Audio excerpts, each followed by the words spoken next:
एक सवाल, क्या रोज सिर्फ 1%, जी हाँ, सिर्फ 1% बेहतर होकर किसी की भी जिंदगी पूरी तरह से बदल सकती है? सुनने में शायद थोड़ा ज्यादा लगे, पर एटॉमिक हैबिट्स का पूरा कॉन्सेप्ट इसी एक बात पर टिका है। तो आज हम यही समझने वाले हैं कि कैसे ये इतने छोटे छोटे मामूली से बदलाव इतने कमाल के, इतने असाधारण नतीजे दे सकते हैं। तो हमारी कहानी की शुरुआत होती है एक बड़े ही दिलचस्प सवाल से। एक साइकिलिंग टीम जो कोई 10-20 साल नहीं बल्कि करीब करीब 100 सालों से बिल्कुल एवरेज परफॉर्म कर रही थी, वो अचानक से दुनिया पर राज कैसे करने लगी? ये सब शुरू हुआ साल 2003 में। तब ब्रिटिश साइकिलिंग ने डेव ब्रेल्सफोर्ड नाम के एक शख्स को हायर किया। और उनकी जो स्ट्रैटेजी थी ना, वो सुनने में तो बड़ी सिंपल थी, लेकिन उसका असर बहुत गहरा होने वाला था। उन्होंने इसे नाम दिया the aggregation of marginal gains, मतलब छोटे छोटे फायदों को इकट्ठा करना। अब इस फिलॉसफी का मतलब क्या था? सीधा सा मतलब था, आप जो भी करते हैं उससे जुड़ी हर एक छोटी से छोटी चीज में सिर्फ 1% सुधार की गुंजाइश खोजना। ब्रेल्सफोर्ड का मानना था कि अगर साइकिलिंग से जुड़ी हर चीज को बस जरा सा सिर्फ 1% बेहतर बना दिया जाए तो इन सभी सुधारों का जो टोटल असर होगा ना, वो जबरदस्त होगा। और सबसे मजेदार बात पता है क्या है? कि ये सुधार कहाँ कहाँ किए गए। ये कहानी सिर्फ बाइक की सीट या टायर्स तक नहीं रुकी। नहीं, उन्होंने मसल रिकवरी के लिए सबसे अच्छा मसाज जेल कौन सा है ये टेस्ट किया। एक सर्जन को हायर किया सिर्फ ये सिखाने के लिए कि हाथ सही तरीके से कैसे धोए जाएं ताकि कोई बीमार ना पड़े।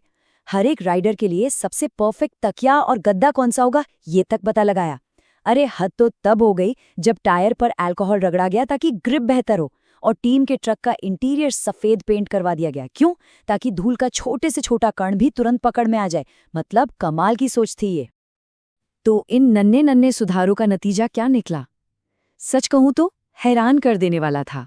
सिर्फ 5 साल के अंदर 2008 के बीजिंग ओलंपिक्स में साइकिलिंग के 60% गोल्ड मेडल इसी टीम ने जीते।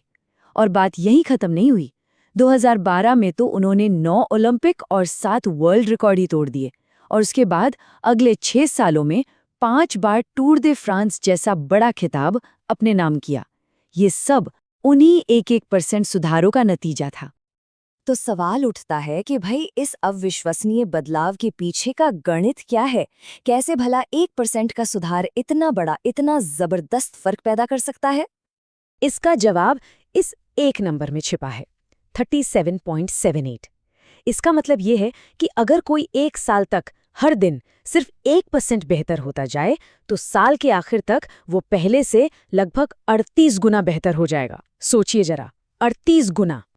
ये चार्ट इस पूरी बात की ताकत को दिखाता है। जरा देखिए, रोजाना सिर्फ 1% का सुधार साल के अंत में किसी को भी 37 गुना से ज्यादा बेहतर बना देता है। लेकिन इसका दूसरा पहलू भी उतना ही सच है और उतना ही डरावना भी।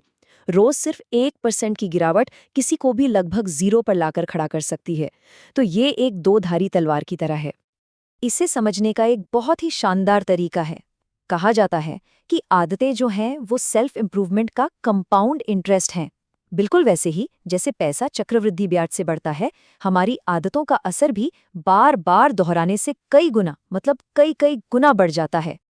ठीक है, अगर ये गणित इतना पावरफुल है तो फिर अच्छी आदतों पर टिके रहना इतना मुश्किल क्यों लगता है? हम सब ने महसूस किया है ना, कि शुरुआत तो बड़े जोश से होती है, पर अक्सर गाड़ी बीच रास्ते में ही रुक जाती है। इसकी सबसे बड़ी वजह है हमारी उम्मीद और हकीकत के बीच का गैप। हम सोचते हैं कि प्रोग्रेस जो है वो एक सीधी लाइन में ऊपर जाएगी, लेकिन असलियत में नतीजे दिखने में काफ़ी वक्त लगता है। और ये जो शुरुआती दौर होता है ना, जहाँ मेहनत तो खूब हो रही होती है पर रिजल्ट कुछ नहीं दिखता, इसे निराशा की घाटी कहते हैं। और ज़्यादातर लोग यहीं पर आकर हार मान लेते हैं। इसको एक पिघलते हुए बर्फ के टुकड़े के उदाहरण से समझते हैं। सोचिए, एक कमरे में बर्फ का टुकड़ा रखा है, टेम्परेचर 28 डिग्री है, कुछ नहीं होता। 30 डिग्री, फिर भी कुछ नहीं। 31 डिग्री, अभी भी कुछ नहीं। लेकिन जैसे ही टेम्परेचर 32 डिग्री पर पहुंचता है, अचानक एक बहुत बड़ा बदलाव आता है और बर्फ पिघलने लगती है। तो क्या 28 से 31 डिग्री तक की मेहनत बेकार गई? नहीं, बिल्कुल नहीं। वो सारी एनर्जी जमा हो रही थी, बस सही मौके का इंतजार कर रही थी। और यहीं से एक बहुत बुनियादी सच्चाई सामने आती है कि अगर बेहतर नतीजे चाहिए तो सिर्फ लक्ष्य बनाने से काम नहीं चलेगा। उस सिस्टम को बदलना होगा जो हमें उन नतीजों तक लेकर जाता है। तो ये लक्ष्य और सिस्टम, इन दोनों में आखिर फर्क क्या है? चलिए सोचते हैं।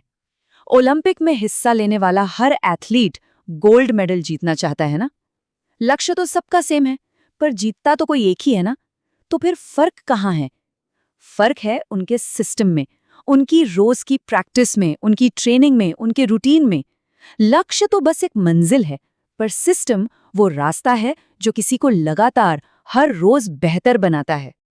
3 बार सुपर बॉल जीतने वाले महान कोच बिल वॉल्श ने एक बहुत कमाल की बात कही थी, स्कोर अपना ध्यान खुद रख लेता है। मतलब अगर प्रोसेस सही है, सिस्टम सही है, तो रिजल्ट तो अपने आप आएंगे ही। तो अब हम आते हैं एटॉमिक हैबिट पर। इसका असल मतलब क्या है? ये एक ऐसी छोटी, ऐसी मामूली सी आदत है जो एक बहुत बड़े सिस्टम की नींव होती है। जैसे एटम यानी परमाणु जुड़कर बड़े बड़े मॉलिक्यूल बनाते हैं, बिल्कुल वैसे ही ये छोटी छोटी आदतें मिलकर बड़े और असाधारण परिणाम बनाती हैं। तो इस पूरी बातचीत का सबसे जरूरी सबक यह है, कोई भी इंसान अपने लक्ष्यों के लेवल तक नहीं उठता, बल्कि वो अपने सिस्टम के लेवल तक गिरता है। असली सफलता बड़े बड़े लक्ष्य तय करने में नहीं है, बल्कि एक ऐसा मजबूत सिस्टम बनाने में है जो उन लक्ष्यों तक खुद ब खुद पहुंचा दे। तो अब आखिरी और सबसे जरूरी सवाल यही बचता है, वो कौन सा 1% का रोजाना बदलाव है जो आने वाले कल को, किसी के भी भविष्य को एक नई दिशा दे सकता है।